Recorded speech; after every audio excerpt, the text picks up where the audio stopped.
Friends, உங்கள் மலரக்கா. இன்னைக்கு நம்ம வீட்டில் என்ன சமையல் தெரியுமா? சோறு வச்சாச்சு. சோறு முந்திலாம் நான் குக்கரில் யூஸ் பண்ணவே மாட்டேன் ஃப்ரெண்ட்ஸ். இப்போ பார்த்தீங்கன்னா குக்கர்லேயே அடிக்கடி வைக்கேன். சோம்பேறி பிடிச்சி போய் குக்கரில் அடிக்கடி வைக்கேன். சோறு வடிக்க தான் செய்வேன். சோம்பேறி பட்டு போய் இப்போ குக்கரில் அடிக்கடி வைக்கேன்.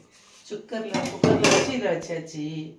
இன்னைக்கு சிக்கன் ரைஸ். சிக்கன் நல்ல மல்லி, சீரகம், பெருஞ்சீரகம், வத்தல், இஞ்சி, வெள்ளைப்பூடு, பட்டை, கிராம்பு எல்லாம் போட்டு வறுத்து வெங்காயம் தக்காளியும் அது கூட போட்டு வறுத்தாச்சு.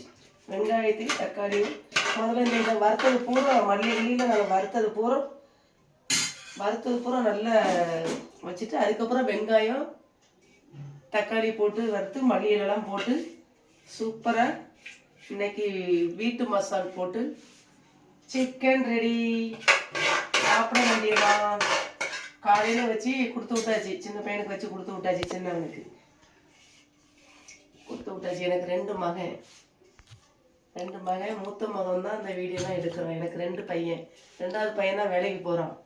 அதனால் சிக்கன் இது வச்சு கொடுத்து விட்டாச்சு அவனுக்கு. சிக்கன் தான் எல்லாம் எடுத்து கழுவி வச்சுட்டு க்ளீன் பண்ணணும்ல ஃப்ரெண்ட்ஸ்.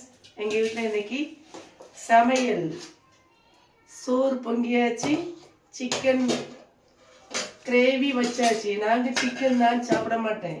என்ன செய்யணும் முடிச்சுட்டு இருக்கேன். என்ன ரெடி பண்ணி நம்ம சாப்பிட அப்படின்னு வச்சுருக்கேன். பார்த்தீங்களா, கிரேவி மாதிரி கட்டியே வச்சாச்சு.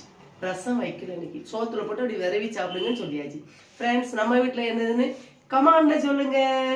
சாப்பிட வரீங்களா? தேங்க்யூ.